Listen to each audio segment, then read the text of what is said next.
Hello viewers, welcome to my YouTube channel learners club. हमारा आज का लेक्चर है एज ऑफ सेंसिबिलिटी। ये न्यू क्लासिकल पीरियड की लास्ट एज है, ठीक है। इसके बाद न्यू क्लासिकल पीरियड ख़त्म हो जाएगा।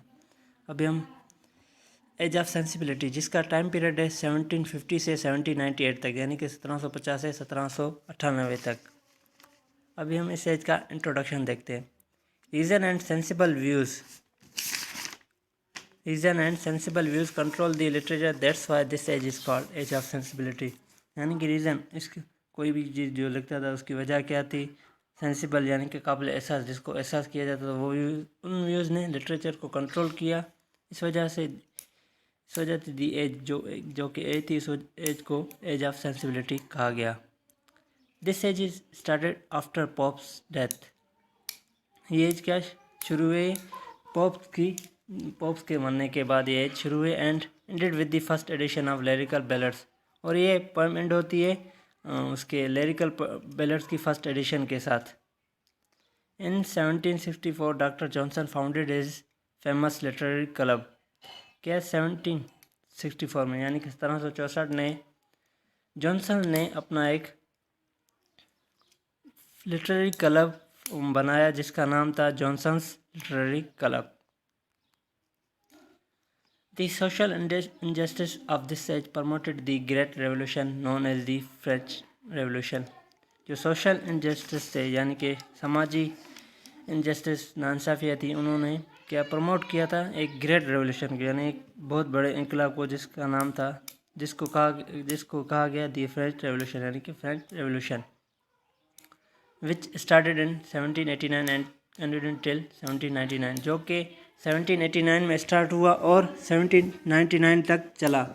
The slogan of the revolution was liberty and equality. इस रेवोल्यूशन का जो मकसद था वो था लिबर्टी और इक्वलिटी, यानी कि आज़ादी और बराबरी होनी चाहिए। हर एक के साथ आज़ादी, हर एक आज़ाद होना चाहिए और हर एक बराबर होना चाहिए। सब एक कंट्री में बराबर होने चाहिए। This revolution had tremendous effect on the life and literature of the people of England। इस रेवोल्यूशन का क्या है? बहुत बड़ा अफेक्ट है किस पर? उनके जो इंग्लैंड के पीपल थे, उनकी लाइफ और लिटरेचर पर बहुत बड़ा असर है। The British founded its empire in India in 1757। जो ब्रिटिश हुकूमत ने है, यानी कि बरतानिया की हुकूमत ने फाउंड किया, बनाया क्या है, अपनी एक सल्तनत बनाई। किसमें? इंडिया में 1757, यानी कि इस एज में। And lost its American colony इन 1776। और इसलिए ब्रिटिश हुकूमत ने अपनी लॉस्ट कर दी अमेरिकन कॉलोनी खो दी 1776 में, यानी कि अमेरिका इससे आज़ाद हो गया था। बरतानिया से अमेरिका आज़ाद हो गया था 1776 में, यानी कि इस एज में अमेरिका ने बरतानिया से आज़ादी हासिल की। This age is also called age of Johnson. इस एज को एज ऑफ जॉनसन भी कहते हैं, because he was the famous writer of this age. क्योंकि ये बहुत ही ज़्यादा मशहूर पोएट राइटर, यानी कि मशहूर राइटर था इस एज का। Age of sensibility is also called transition age. इस एज को ट्रांजिशन एज भी कहते हैं, यानी कि तब्दीली की एज। ट्रांजिशन का मतलब होता है तब्दीली, यानी कि इस एज में बहुत सारी तब्दीलियाँ आई थी। जिस तरह लिरिक लिखा गया, बैलेड्स लिखे गए। पहले क्या हीरो कपलेट था, वो हीरो कपलेट पर काम नहीं हुआ, लिरिक पर काम हुआ, बैलेड्स पर काम हुआ, गोथिक नावल लिखे गए। ये क्या तब्दीली थी, यानी कि पहली एजेस में वो चीज़ें नहीं लिखी गई थी, इस एज में ये तब्दीली आ गई थी। इस वजह से इसको ट्रांजिशन एज भी कहते हैं। अभी दूसरे नंबर हम देखते हैं major writers and their major works. अभी हम देखते हैं कि इस एज के मेजर राइटर्स कौन हैं और उनके मेजर वर्क्स क्या हैं। सबसे पहले नाम आता है मेजर राइटर में सैमुअल जॉनसन, जिसको डॉक्टर सैमुअल जॉनसन भी कहते हैं। He was the famous poet, essayist, moralist and literary critic. ये क्या? मशहूर शायर। एसेस्ट यानी कि जो ऐसे लिखता है, एसेस्ट उसको कहते हैं। मॉरलिस्ट यानी कि जिसने अदब में स्पेशलाइजेशन की हुई हो, उसको मॉरलिस्ट कहते हैं। यानी कि अखलाक में, अदब में इसने स्पेशलाइजेशन की, उसको मॉरलिस्ट कहते हैं। मौलम अखलाक, उर्दू में मॉरलिस्ट का मतलब होता है मौलम अखलाक। और लिटरेरी क्रिटिक यानी कि जो क्रिटिसिज्म करता हो, लिटरेरी क्रिटिसिज्म पर भी लिखता था। He was born in 1709 in England. ये क्या है? 1709 में इंग्लैंड में पैदा हुआ। He gave the first dictionary of the English language in 1755. 1775 में इसने एक डिक्शनरी लाई इंग्लिश लैंग्वेज में, यानी कि इंग्लिश लैंग्वेज में पहले डिक्शनरी नहीं थी, इंग्लिश लैंग्वेज में डिक्शनरी इसने लाई थी, और dictionary of the English language. और जब तक ऑक्सफोर्ड डिक्शनरी नहीं आई, इस डिक्शनरी को यानी कि dictionary of the English language को बहुत ज़्यादा ही यूज़ किया गया, जो कि सैमुअल जॉनसन की डिक्शनरी थी। This is the great work of doctor Samuel Johnson. ये जो डिक्शनरी इसने जो लाई थी, ये एक ग्रेट वर्क था, यानी कि सबसे बड़ा एक वर्क था डॉक्टर सैमुअल जॉनसन का। इस साइज में बहुत ही बड़ा वर्क था ये, ठीक है। He died in 1784। ये क्या है, 1784 में लंदन इंग्लैंड में डेथ हुई थी इसकी। He saw the emergence of 3 major Irish authors. इसने अपने दौर में 3 आयरिश ऑथर्स को उभरते देखा, यानी कि वो बहुत ज़्यादा ही मशहूर हुए थे। उन तीनों आयरिश ऑथर के नाम ये हैं: Oliver Goldsmith, Richard Brinsley Sheridan, Laurence Sterne. अभी दूसरा जो मेजर राइटर वो है ओलिवर गोल्डस्मिथ। ओलिवर गोल्डस्मिथ 1728 में पैदा हुए और 1774 में इनकी डेथ हुई। ही was the author of the poems. इसने पोएम्स भी लिखी हैं, प्लेस भी लिखे हैं। इसकी पोएम्स के नाम ये हैं: द विकर ऑफ वेकफील्ड, जो कि 1766 में पब्लिश हुई है। द डेजर्टेड विलेज 1770 में जो कि पब्लिश हुई है। And also the writer of 2 place. और ये क्या है, राइटर ऑफ 2 प्लेस है। इसने 2 प्लेस भी लिखे हैं, जिसके नाम ये हैं: द गुड नेचर्ड मैन, जो कि 1768 में इसने लिखा है। शी स्टूप्स टू कंक्वायर, जो कि 1773 में यानी कि 1773 में इसने लिखा है, पब्लिश हुआ है। और नंबर 3 पर मेजर राइटर आता है रिचर्ड ब्रिंसली शेरडन, जो कि 1751 में यानी कि 1751 में पैदा हुए और 1816 में इनकी डेथ होगी, यानी कि 1816 में इनकी डेथ हुई।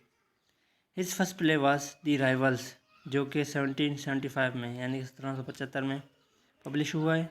ये इसका पहला play which is performed eight Covent garden.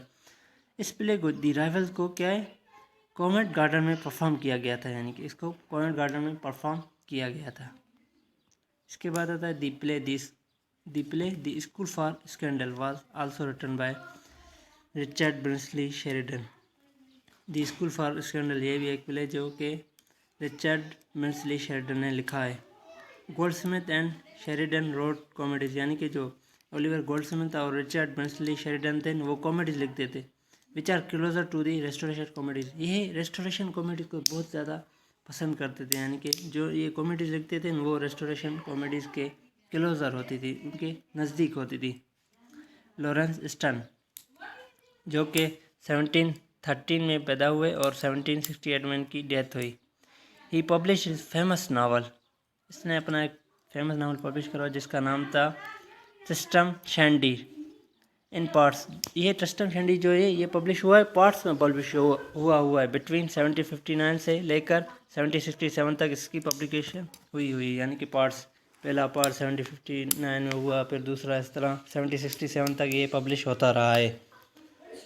इसके बाद आता है जो 5th मेजर राइटर है इस एज का, वो है फ्रांसिस बर्नी, जो कि 1752 में पैदा हुए और 1840 में इनकी डेथ हो गई।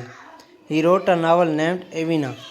इसने एक नावल लिखा जिसका नाम था Evelina, one of the first novel of manners. इस नावल को फर्स्ट नावल ऑफ मैनर्स कहा जाता है। His novels were enjoyed and admired by Jane Austen. जो जैन ऑस्टन था वो इसके नावल्स को एंजॉय करता था, इसके नावल से लुत्फ़अंदोज़ होता था और इसके नावल्स की तारीफ़ करता था, एडमायर करता था। अभी प्रिकर्सर्स ऑफ रोमांटिसिज्म, यानी कि रोमांटिसिज्म की पेशगोई। अभी इस एज में कुछ ऐसी पोएम्स लिखी गई हैं जो कि जिनकी वजह से ऐसी पोएम्स भी इस एज में ऐसी पोएम्स लिखी गई हैं जिनकी वजह से लिटरेचर में रोमांटिसिज्म की शुरुआत हुई, यानी कि रोमांटिसिज्म की शुरुआत हुई। जिस तरह के Thomas Gray wrote a poem elegy written in a country churchyard, यानी कि थॉमस ग्रे ने एक अपनी पोएम लिखी जिसका नाम था elegy written in a country churchyard. First gothic novel of English written in this age, यानी कि जो पहला गोथिक नावल था वो इस एज में लिखा गया है। William Wordsworth were born in this age, who was the important writer of romantic age.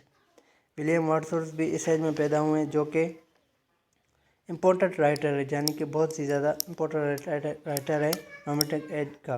In 1792 Mary शेले जो कि रोमेंटिक पोइट है रोमेंटिक एज की, वो भी इस एज में पैदा हुई, यानी कि इस एज में रोमेंटिक पोइट्स का जन्म हो रहा था, यानी कि इस एज में रोमेंटिसिज्म की शुरुआत हुई थी। In 1795, William Wordsworth met with S.T. Coleridge. 1795 में विलियम वर्ड्सवर्थ की मुलाकात होती है S.T. कॉलेरिज से। And in 1798, they published their collection of poems, which name was Lyrical Ballads. और 1798 में ये दोनों मिलकर अपने एक कलेक्शन ऑफ पोएम्स को पब्लिश करवाते हैं जिसका नाम था लिरिकल बैलेड्स। और लिरिकल बैलेड्स के पब्लिश होने के साथ ही ये एज ख़त्म होती है।